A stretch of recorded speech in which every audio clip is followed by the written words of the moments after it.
untuk orang-orang. Mungkin bisa dikatakan bahwa mungkin ya negara di mana sila pertama adalah Tuhan yang Maha Esa. Kita kan tahu bahwa di Eropa ini bukan sesuatu hal yang evident ya.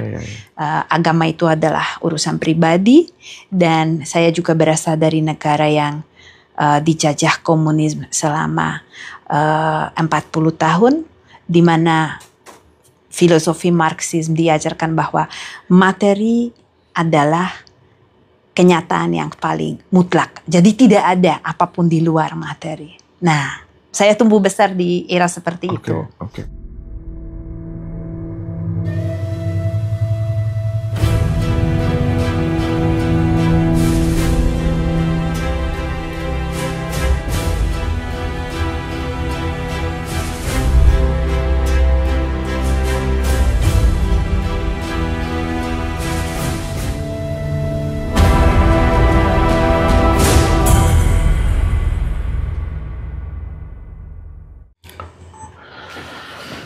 Baik, selamat malam sahabat semua dimanapun berada. Kali ini tamu kita sangat istimewa. Beliau Mbak Agi. Terima kasih sudah datang kembali di Ngaji Roso. Sudah memberikan banyak perspektif dan menampar kesadaran teman-teman semuanya, khususnya yang ada di Jawa gitu ya, untuk kemudian mulai kembali untuk mengelaborasi nilai-nilai ajaran-ajaran leluhur Nusantara, khususnya di Jawa gitu ya.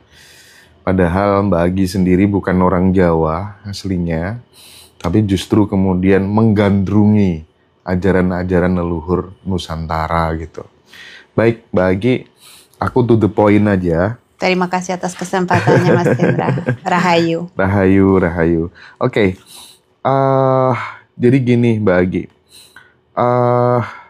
Ketika kemudian kita bicara tentang Nusantara gitu. Sekarang kan orang tuh pada mulai terbangun gitu. Iya ya.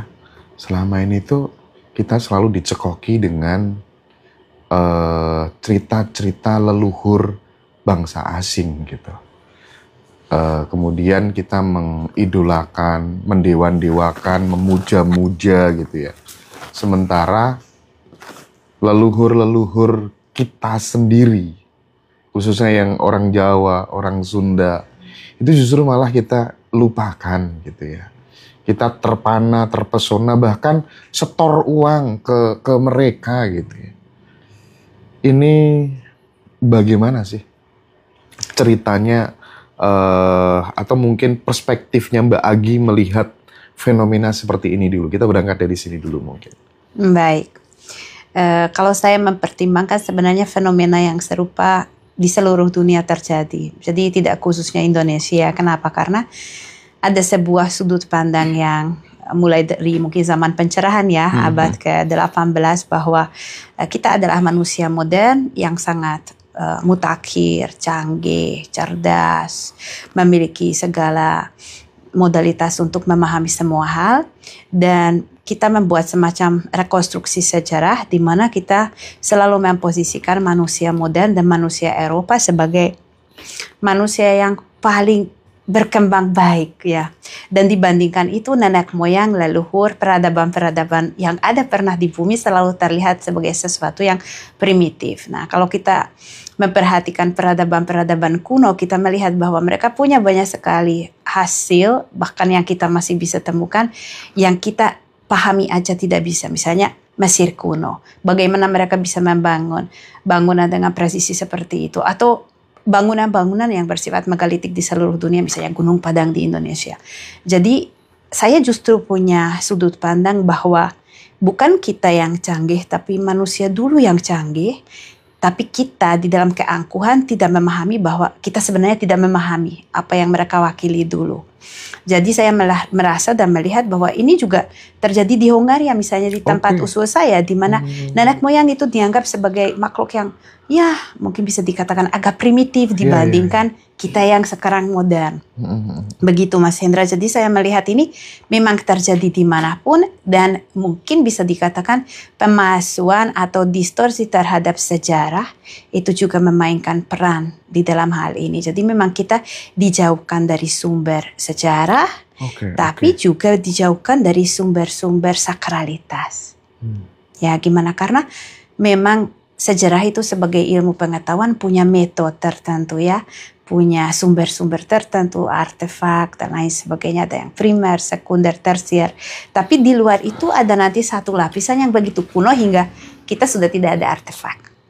Jadi dari mana kita bisa merekonstruksi? Mungkin dari mitos-mitos, mungkin dari kosmogoni, manusia arkais. Nah ini yang kita selalu melihat seolah-olah dongeng. Seolah-olah itu hanya sesuatu penjelasan. Saya beri satu contoh yang saya sering bawa untuk kelas astrologi. Manusia zaman dulu melihat matahari sebagai dewa. Seketika orang Eropa datang ke tempat-tempat di mana matahari masih dianggap dewa, dibilang itu sesuatu sudut pandang primitif. Padahal coba kita melihat, matahari apa punya kehidupan? Punya. Bukan di dalam definisi biologis, tapi dia punya kehidupan dengan siklus-siklus, ya. Ada badai matahari, ada kurva-kurva peningkatan dan turunnya aktivitas matahari. Memang juga sudah memberi energi sejak jutaan tahun lalu dan masih akan memberi. Apakah nenek moyang salah menyebut itu dewa? Kan dibandingkan manusia yang umurnya cuma 70-80 tahun, memang dia sebagai dewa. Jadi kadang-kadang manusia modern itu memasalahkan istilah tapi tidak mau melihat apa yang di belakangnya. Jadi sangat mudah mengklaim bahwa nenek moyang itu primitif atau sederhana atau bahkan terbelakang pikirannya. Saya melihat seperti ini. Oke. Nah Mbak, kita tahu bahwa ajaran-ajaran asli leluhur Nusantara itu kan sering dianggap sebagai ajaran-ajaran yang sesat gitu ya. Sementara yang ajaran orang asing yang justru menyesatkan itu kita sembah-sembah, diagung-agungkan gitu ya.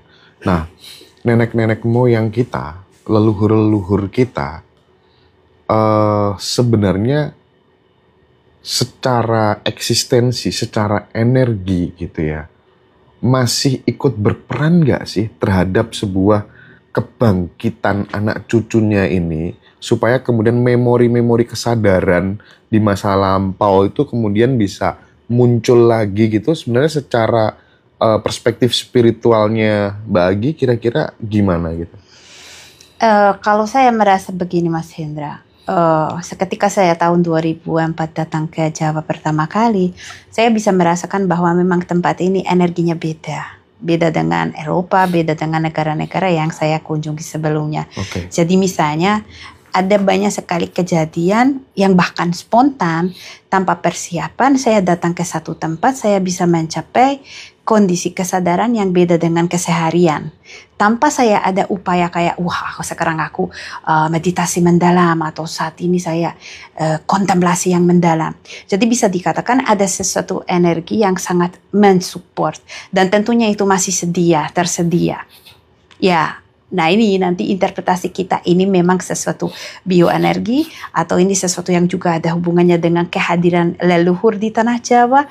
Nah monggo interpretasinya saya bebaskan, tapi yang jelas saya di sini selalu merasakan ada kehadiran sesuatu roh atau bentuk kehidupan yang mungkin bisa dikatakan secara fisikal tidak bisa dilacak tapi tetap hadir. Ini yang mungkin membuat jadi intens, lebih terasa, lebih mudah membuat kita misalnya mencapai kondisi kesadaran yang berbeda. Apalagi kalau kita datang ke tempat-tempat yang mungkin nenek moyang atau leluhur membangun dengan tujuan tertentu. Jadi mungkin tempat-tempat sakral yang berada mungkin di pegunungan atau pundan, tempat air.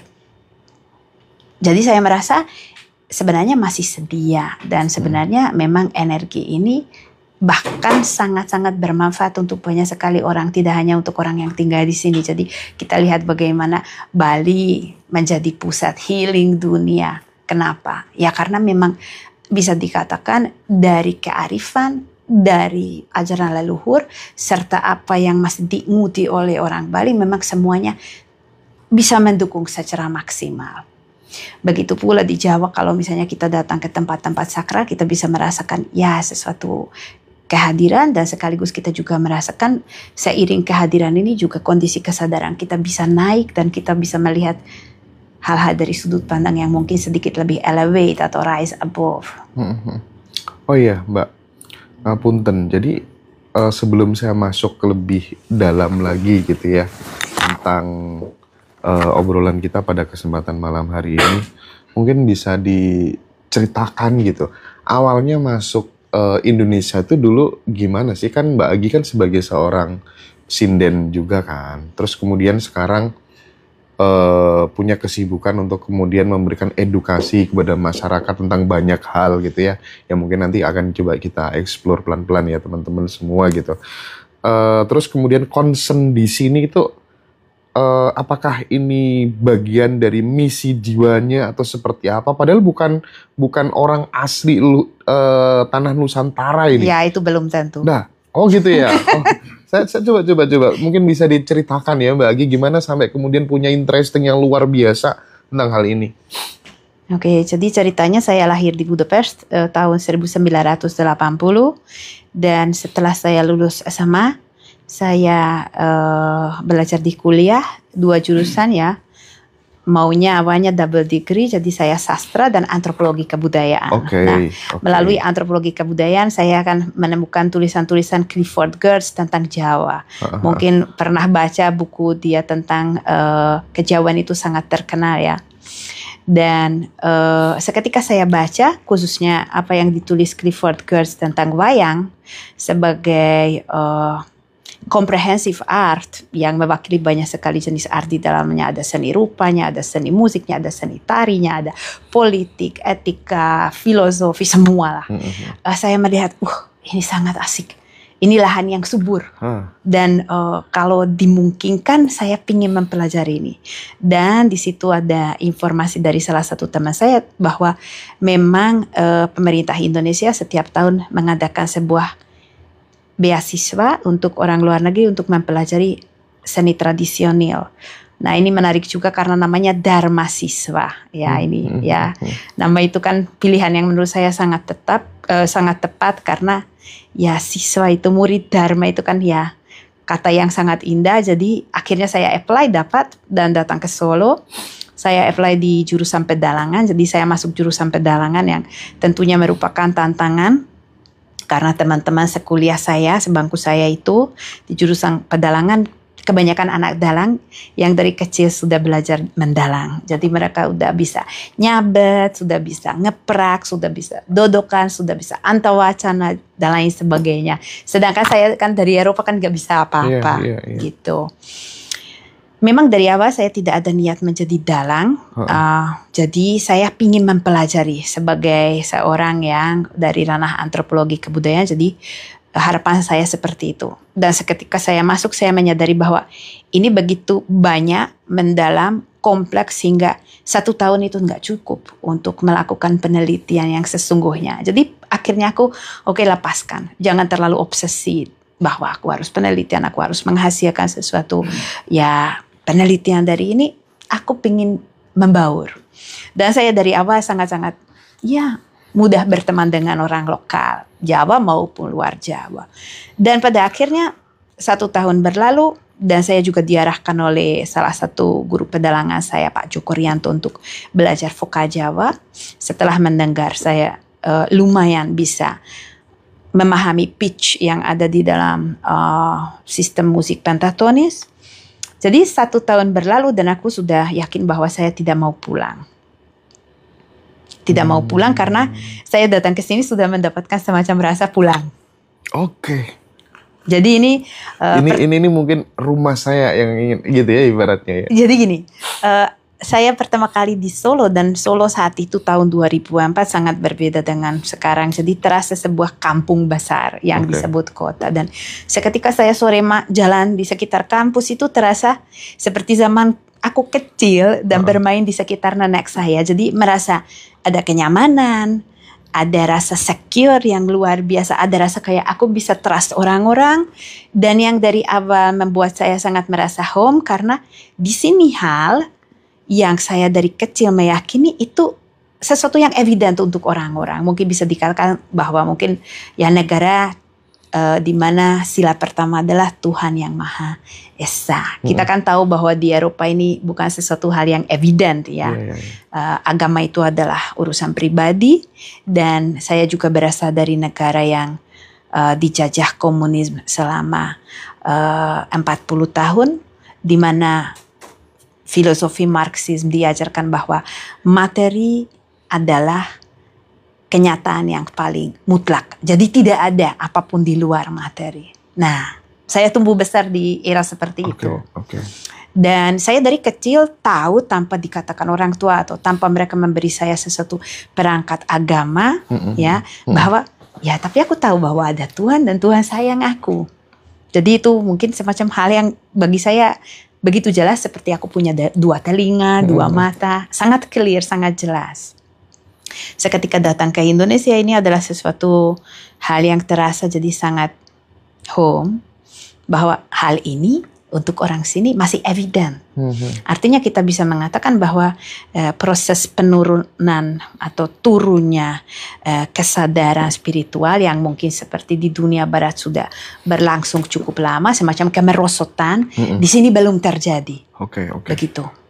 Mbak, tadi kan di negara asalnya Mbak Agi itu kan doktrin bahwa kemudian materialistis itu kan sangat-sangat kuat banget gitu ya. Bahkan itu kemudian menjadi tujuan utama kehidupan orang-orang yang ada di sana gitu kan, untuk menemukan kebahagiaan lewat materi gitu. Nah, sementara Mbak Agi kan udah belajar tentang pedalangan, tentang wejangan-wejangan Jawa, sinden dan lain sebagainya gitu.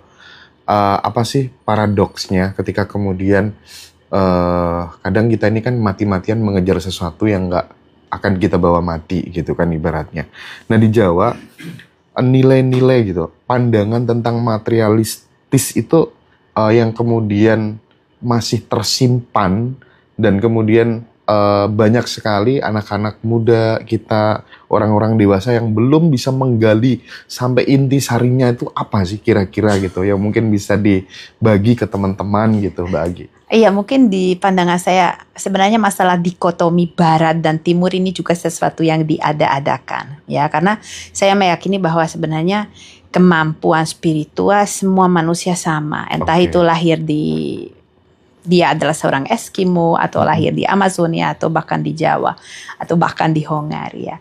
Namun saya merasa ini juga sesuatu hal yang tentunya seperti kemampuan lain perlu diasah. Nah, seketika kita berada di timur, kita berada di dalam satu lingkup budaya yang dimana memang bisa dikatakan ini sudah punya budaya dari ribuan tahun lalu.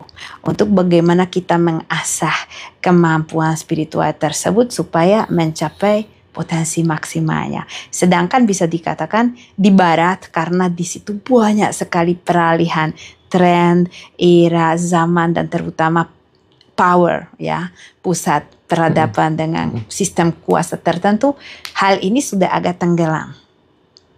Namun di dalam hal ini juga saya meyakini bahwa ya ini fungsinya banyak sekali orang sekarang mungkin dari barat hadir ke timur untuk belajar dari orang timur, dan sebaliknya orang timur juga banyak ke barat untuk belajar gimana cara berpikir logis, gimana untuk lebih ke perencanaan, gimana mungkin menjadi lebih pragmatis dan lebih strategis. Jadi saya meyakini di dalam hal ini kita memang benar-benar harus menghubungkan antara timur dan barat, sebagaimana kita juga harus menghubungkan antara pikiran otak kanan dan otak kiri ya. Satunya logika, satunya kemampuan untuk kita menciptakan imajinasi. Nah, gimana kalau dua bagian otak tidak terhubung? Apakah itu adalah manusia yang sehat? Tidak. Nah, begitu pula pandangan saya ya, manusia ini sebenarnya berada di belahan bumi manapun, ya harus mempelajari kedua bagian ini. Jadi itu tidak baik seketika kita terlalu mengutamakan logika dan rasionalitas, cogito ergo sum, tapi juga tidak baik kalau kita melepaskan hidup kita dari asas logika.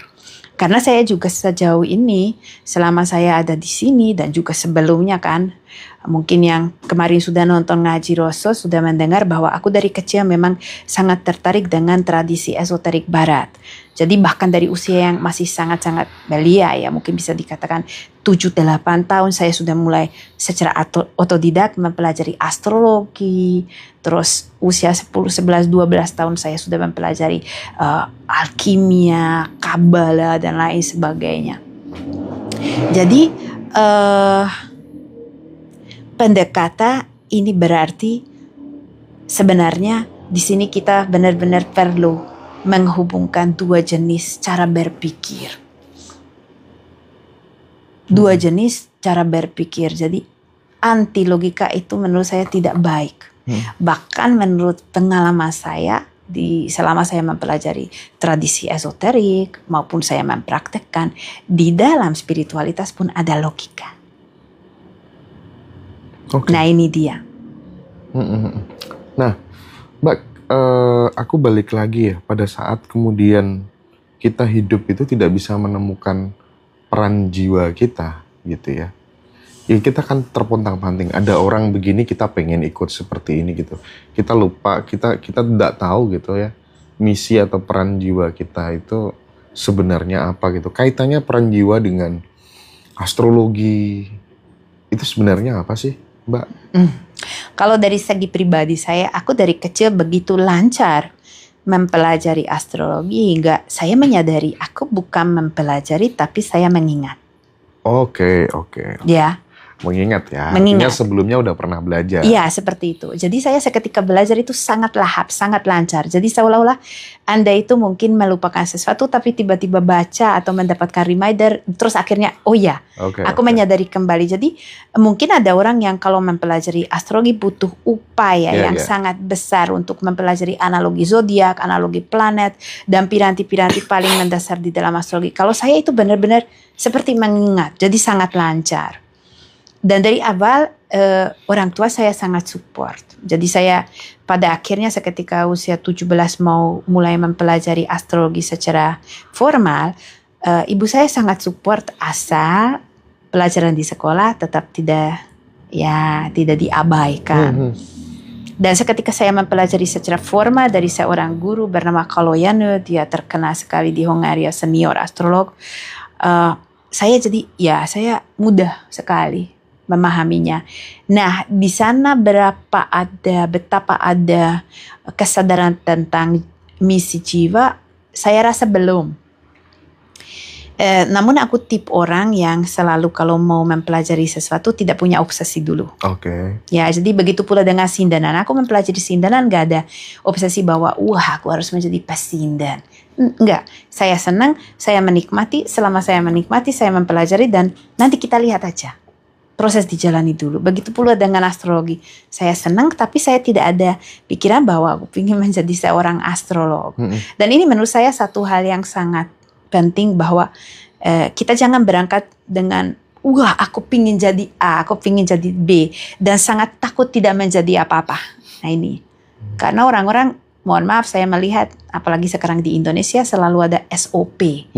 Ya, harus gini prosesnya. Padahal kan pencarian kita itu pasti sangat unik, sangat sesuai dengan keabsahan diri kita dan pasti di situ ada belok-belok yang mungkin terlihat wasting time, tapi sebenarnya itu adalah progres yang pada akhirnya sangat bermanfaat dan berharga. Jadi kalau soul purpose ini sesuatu pertanyaan yang baik, namun pada akhirnya saya juga lihat di dalam natal chart saya sendiri, di dalam radix chart saya bahwa memang ada beberapa tanda bahwa ini salah satu profesi kehidupan saya. Tapi seberapa besar sih astrologi itu bisa membantu manusia untuk memecahkan masalah-masalah yang ada dalam kehidupannya gitu. Artinya seberapa besar kontribusi astrologi ini untuk pertumbuhan spiritualitas dan finansial orang gitu. Kontribusinya seberapa besar gitu. Apa aja yang bisa ketika kemudian seseorang paham astrologi, mengimplementasikannya dalam kehidupan sehari-hari sehingga itu ada guna, itu gimana sih Mbak? Ya, ini nanti kembali ke individu masing-masing. Ya, kalau aku sih sebenarnya ini yang mungkin disayangkan ya. Banyak sekali murid astrologi saya yang datang, mereka inginnya menjadi astrolog. Ya. Tapi saya selalu jujur di awal.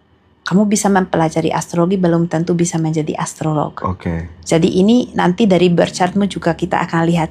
Ada tandanya enggak bahwa ini memang bagian dari jobmu atau bahkan dari life goalmu hingga seiring dengan misi jiwa. Nah ini satu.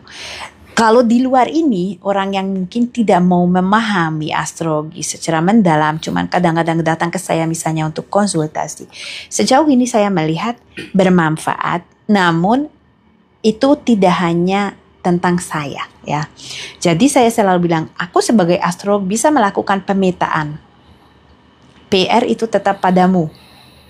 Pemetaan dalam arti bahwa kita di astrologi meyakini bahwa semua hal yang kamu alami di kehidupanmu, kamu punya ketidaklancaran mungkin di dalam relationship dengan orang tua, di tempat kerja, proses belajar, anything, ini sebenarnya adalah cermin dari sesuatu blok yang ada dan hadir di dalam dirimu di beberapa tingkat.